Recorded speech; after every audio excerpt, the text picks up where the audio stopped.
अस्सलाम वालेकुम। मज़ा आ गया बिग बैश मैच में भी और इंडिया साउथ अफ्रीका के मैच में भी। जो धुलाई करी, चाहे वो बिग बैश का मैच हो या इंडिया और साउथ अफ्रीका का मैच हो, दोनों मैच में बहुत मज़ा आया। हम पहले बात करते हैं बिग बैश की। आप देखें, बिग बैश में कल 4 या 5 रिकॉर्ड बने। बिग बैश की हिस्ट्री में 515 रन किसी एक मैच में नहीं बने। इससे पहले जो उनका बिग बैश का जो हाईएस्ट स्कोर था वो 456 या 450 460 के दरमियान था। कल जो है 515 रन बने। 257 58 रन का टारगेट था और वो चेज हुआ। लास्ट बॉल पे, सेकंड लास्ट बॉल पे चेज हो गया। सेकेंड इनिंग में 2 सेंचुरियां, मेरे ख्याल में ये भी एक रिकॉर्ड है कि T20 में सेकेंड इनिंग में 2 सेंचुरियां बनी हो। किसी भी दो बल्लेबाजों ने एक इनिंग में सेंचुरी बनाई हो T20 में, ऐसा मेरे ख्याल में, अगर आपको पता है तो कमेंट में ज़रूर बताएं। मेरे इल्म में ऐसा नहीं है कि एक इनिंग में 2 सेंचुरियां बनी हो। बिग बैश की हिस्ट्री में कभी ऐसा नहीं हुआ। तो 36 छक्के लगे कल के मैच में। 36 छक्के अहमियत रखते हैं। 36 छक्के तकरीबन आपके 216 रन बन जाते हैं सिर्फ छक्कों से। चौके कम लगे कल, 36 छक्के लगे। 18 ब्रिजबेन की तरफ से लगे, 18 पर्थ की तरफ से लगे। तो बहुत मज़ा आया। मैच देख नहीं पाया मैं, वरना और मज़ा आता लाइव देखने में। इसी तरह इंडिया के मैच में भी मज़ा आया। लेकिन बिग बैश की आप ये देखें, शाहीन, बड़ी तनकीद हो रही है कि शाहीन शाह ने 49 रन दे के 1 विकेट ली 4 ओवर में। कोई मसला नहीं है। आप ये देखें, जो वहाँ के लोकल हैं उन्होंने कौन सा कम रन दिए। सबसे कम रन जो दिए हैं वो 44 रन दिए 4 ओवर के अंदर। फिर 47 रन दिए, फिर शाहीन अफरीदी ने 49 रन दिए, फिर 53 स्कोर बने, फिर 65 बॉलर ने 40 प्लस रन दिए। फिर इसी तरह आप इधर आ जाए पर्थ की तरफ से, तो उनके भी कोई ऐसा तो नहीं है कि 40 प्लस रन। कल 10 बॉलर ने 40 प्लस रन दिए 4 ओवर में अपने अपने। तो देखें, पिटे तो सारे ही बॉलर हैं। अब 515 रन T20 में बनना, तो वो किसको, कोई हवा में मारेंगे बैट्समैन? बॉलरों की तो पिटाई करेंगे ना। 515 रन ऐसे तो नहीं बन गए। शाइन पे थोड़ी तनकीद हो रही है, तो उन्हें सोचना चाहिए तनकीद करने से पहले कि भाई, फट्टा विकेट है गावा की, उस पे 515 रन जो एक मैच में बन रहे हैं 40 ओवर के मैच में, तो कौन पिट रहा है? बॉलर ही पिट रहे हैं ना। शाहीन अफरीदी तो फिर यूं समझ लें कि अपनी टीम के बॉलरों में 3rd नंबर पर थे वो। 2 उनसे ज़्यादा स्कोर दिए थे, 2 ने कम स्कोर दिए थे, लेकिन पिटे सारी हैं। तो इस तरह तनकीद नहीं करनी चाहिए, क्योंकि आप देखें अभी दूसरा मैच है शाहीन अफरीदी का, और शाहीन अफरीदी की टीम जीत भी गई है। तो तनकीद इस तरह नहीं करें। देखें, सारे बॉलर पिटे। किसी ने 60 दिए, किसी ने 55 दिए, किसी ने 53 दिए, किसी ने 50 दिए। अगर उसमें शाहीन ने अगर 49 दे दिए तो मेरा नहीं ख्याल कि कोई बुरा किया। हाँ, ठीक है कि उनके शुरू के 3 ओवर, 2 ओवर तो बेहतरीन, जबरदस्त 2 ओवर करे उन्होंने। लेकिन 3rd ओवर में उनको 1 विकेट भी मिली है। फिर 3rd ओवर भी यूं समझ लें बेहतर ही हुआ। आखिरी ओवर में जो पिटाई हुई है, अब आप ये देखें कि जब T20 हो या ODI क्रिकेट हो, लास्ट 2-3 ओवर में बैटर के जहन से ये खौफ निकल जाता है कि मैं आउट हो जाऊं। वो बस बैट घुमा रहे होते हैं। और शाहीन शाहीन के ओवर में यही हुआ। लास्ट ओवर में उनको सही कुट पड़ी है। भाई, ये कोई नॉर्मल है। ये T20 में आप ऐसा ना समझे कि शाहीन हमारा प्रीमियर बॉलर है तो वहां पिट गया। भाई, वहां के जो लोकल है वो भी तो सारे पिट गए। इस तरह तनकीद नहीं करी जाती है। दूसरी तरफ आप देखें, इंडिया वाला मैच मैंने देखा, मजा आया। इंडिया के मैच देखने में शुरू से ही मजा आया। ओपनिंग से ही आप ये देखें कि पहले ही पावर प्ले में भुट्टा भून के रख दिया संजू सैमसन और अभिषेक शर्मा ने। उसके बाद जब ये अभिषेक शर्मा आउट हो गए तो फिर तिलक वर्मा को भेज। अच्छा, मैं तिलक वर्मा की यहाँ पे बात करना चाहूंगा।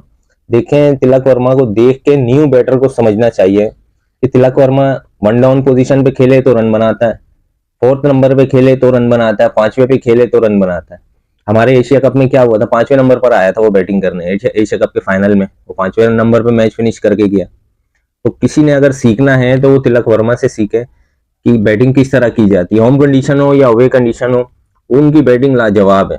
फिर मेरा दोस्त पांडू, पांडू ने तो जो बैटिंग करी है ना, 16 बॉलों पे 50, मार मार के प्रोटीज का भुट्टा भून दिया। फर्स्ट इनिंग में बहुत मजा आया, 231 रन बना दिए इंडिया ने। लेकिन जब आप देखें सेकंड इनिंग शुरू हुई तो 10 ओवर में कहीं ना कहीं ऐसा लग रहा था कि शायद अफ्रीका पहुंच जाएगा। 10 ओवर में साउथ अफ्रीका के थे 118 रन और एक खिलाड़ी आउट था। उसके बाद जब 11वां ओवर जसप्रीत बुमराह करवाने आते हैं, तो मैं कहूंगा ये जो 11वां ओवर था ना अफ्रीका की इनिंग का, और बुमराह अपने सेकंड ओवर कर रहे थे, वही मैच का टर्निंग पॉइंट साबित हुआ।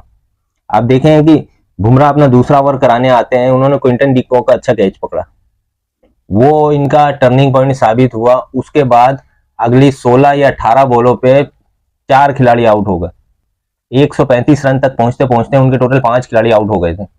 वो जसप्रीत बुमराह का जो 11वां ओवर था ना ड्रिंक ब्रेक के बाद, वो टर्निंग पॉइंट साबित हुआ। उसके बाद कोई रुक ही नहीं पाया विकेट के ऊपर, जो आ रहा है वो जा रहा है। जो मार्करम भी ऐसे चले गए, फिर मार्करम भी ऐसे चले गए, मिलर भी ऐसे चले गए। फिर जो है आप ये देखें, मुझे लगता है कि मार्को जेनसन का जो है ना आउट, थोड़ा सा मुझे लग रहा है कि बैट उनका जमीन पे लगा था, जिसकी वजह से वो स्निकोमीटर जो है ना एज का दिखा रहा था। शायद मैं गलत हूँ, उनका एज भी लगा हो सकता है, एज लगा हो, लेकिन उससे पहले आप देखें कहीं ना कहीं मैच में अफ्रीका आया था उसके पिछले ओवर में, जब इसने वरुण चक्रवर्ती को 2 बॉल पे 2 छक्के लगाए थे, आखिरी की 2 बॉलों पे 2 छक्के लगाए, तो मैच में कहीं ना कहीं अफ्रीका ऐसा लगा वापसी आया, लेकिन अगले ओवर की पहली बॉल पे वो आउट हो जाते हैं। 3 ओवर में 55 रन चाहिए थे, कह नहीं सकते थे, बन भी सकता था।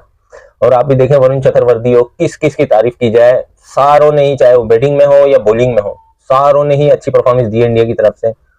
संजू सैमसन, अभिषेक शर्मा, ये तिलक वर्मा, उसके बाद आ जाओ आप ये हार्दिक पांड्या, सबने अच्छी बैटिंग करी और डबल 100 के स्ट्राइक रेट से भी ज्यादा की बैटिंग करी है।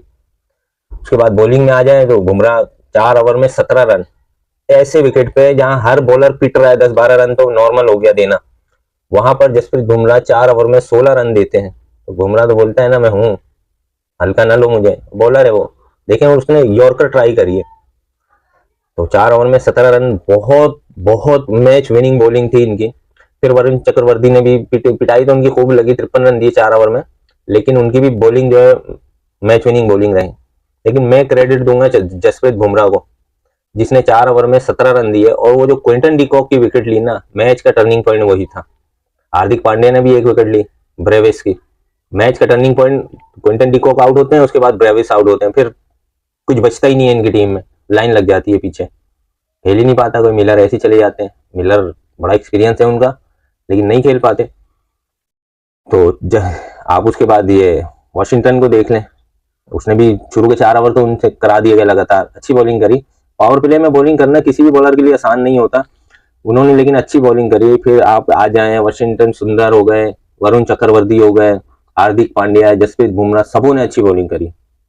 मैं कहूंगा ये जो 3-1 से इंडिया ने सीरीज जीती है, इसमें सबका किरदार है। और आप मेरी लास्ट वीडियो उठा के देख लीजिएगा, मैंने जब थर्ड T20 मैच होने वाला था उससे पहले वीडियो बनाई थी कि थर्ड T20 जो जीतेगा वो सीरीज जीत जाएगा। थर्ड इंडिया जीता था, फोर्थ में बारिश हो गई और 5वां फिर इंडिया जीत गया, सीरीज अपने नाम कर ली उसने, धूल चटा के रख दी साउथ अफ्रीका को। लेकिन देखिए मैंने क्यों ये बात बोली थी, क्योंकि जो एक मैच अप चल रहा होता है ना, उसके हौसले बुलंद होते हैं, कहीं ना कहीं एडवांटेज आ जाता है, और खास करके जो मेहमान हो उन पे तो प्रेशर वैसे बिल्ड हो जाता है। कुल मिलाकर ये कि दोनों मैच में कल बहुत मजा आया। चलें टेस्ट क्रिकेट की बाद में बात करेंगे। अभी वीडियो कैसी लगी कमेंट में जरूर बताएं, वीडियो को लाइक करें, चैनल को सब्सक्राइब करें और बेल आइकन को जरूर दबाएं। मिलते हैं नेक्स्ट वीडियो में, अल्लाह हाफिज।